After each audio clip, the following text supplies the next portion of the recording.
అయినా స్టార్ట్ కావట్లేదు. డింబో ఏంటో దీంట్లో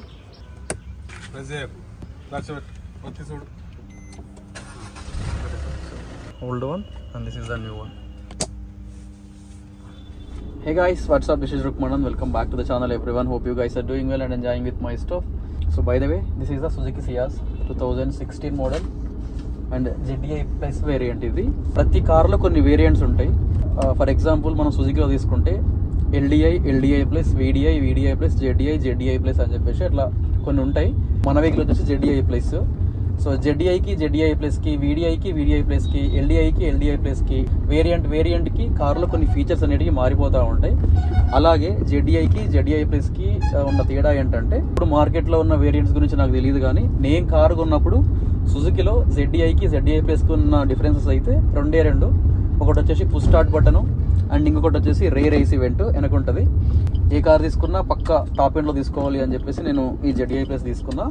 నేను కార్ 2016లో తీసుకున్నా. కరెంట్ ఇయర్ వచ్చేసి 2025. అరౌండ్ 9 years కంప్లీట్ అయిపోయింది. కార్ని చాలా రోజులు పార్కింగ్లో పెట్టా.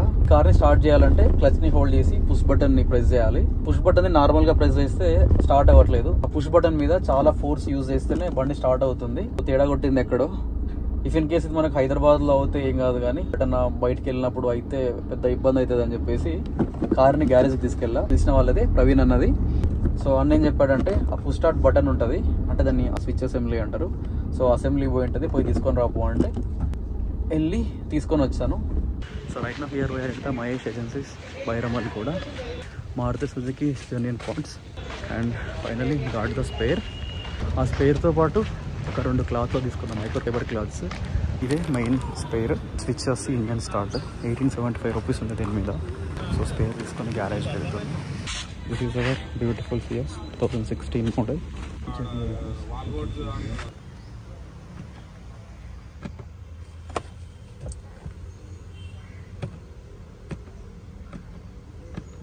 గట్టిగా ప్రెస్ చేయి. ఇప్పుడు అయినా స్టార్ట్ కావట్లేదు.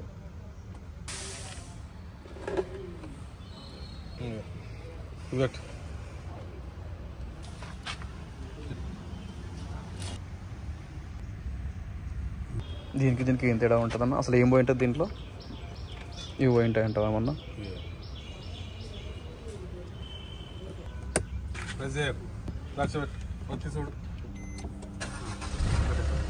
ఇది issue. So this is the old one and this is the new one. So చలో మన కార్కి ఫైనల్గా కొత్త స్విచ్ అసెంబ్లీని ఫిట్ చేసాము. ఒకసారి చూద్దాం అది ఎలా వర్క్ అవుతుందని చెప్పేసి. By the way, this is the new switch assembly. Clutch hold చేయాలి అండ్ ప్రెస్ ద బటన్. ఇలా సింగిల్ క్లిక్కే స్టార్ట్ అయిపోయింది. మార్నింగ్ అయితే స్విచ్ ఎక్కిపోయింది నాకు ఒకసారి, స్టార్ట్ కాకపోయేసరికి బండిని చాలా రోజులు పార్కింగ్లో పెట్టా. ఎలకలకి ఇట్లా ఏమైనా వైర్స్ని వేసి పడేసినాయేమో అనుకున్నా. సో ఇందాక చెప్పాను కదా, సో కాల్డ్ మహేష్ ఏజెన్సీస్ అని చెప్పేసి, అక్కడ మనకు సుజుకి స్పేర్స్ అన్ని ఆల్మోస్ట్ దొరికిపోతాయి. సక్సెస్ఫుల్గా అయితే మన వెహికల్కి ఆ so called switch assembly change చేసాము. Sorry for the bad audio, ఎందుకంటే నేను మైక్ క్యారీ చేయలేదు. సార్ తీసుకుని బయటకు వెళ్దామని చెప్పేసి స్టార్ట్ అయ్యాను.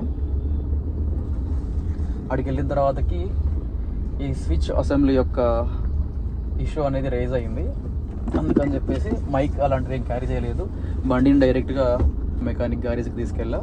సో అక్కడ ఇష్యూని అయితే ఫిక్స్ చేయించాను.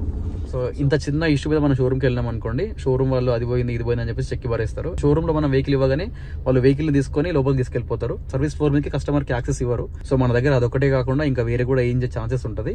సో నాకు యాక్చువల్గా ఆ స్పేర్ వచ్చేసి చెప్పా కదా ఇందాక 2053 రూపీస్ పడ్డది. సో దాన్ని కార్కి రీప్లేస్ చేయడానికి 300 రూపీస్ ఛార్జ్ చేసిర్రు. షోరూమ్తో కంపేర్ చేస్తే చాలా తక్కువే, ఎందుకంటే షోరూమ్లో ఈ 300 రూపీస్కి మళ్ళీ GSTలు కూడా యాడ్ అవుతాయి. అండ్ ఇంకోటి, షోరూమ్లో మనం వెహికల్ ఇచ్చినాం అనుకోండి, జాబ్ కార్డ్ ఎంటర్ చేయాలి, అవన్నీ కథలు ఉంటాయి, చాలా టైం పడుతుంది. ఇదన్నమాట ఈ రోజు video. If you guys like the video, please do like, share, subscribe to my channel. This is Rukmanan signing off. Bye bye, take care, see you in the next video, mama bro.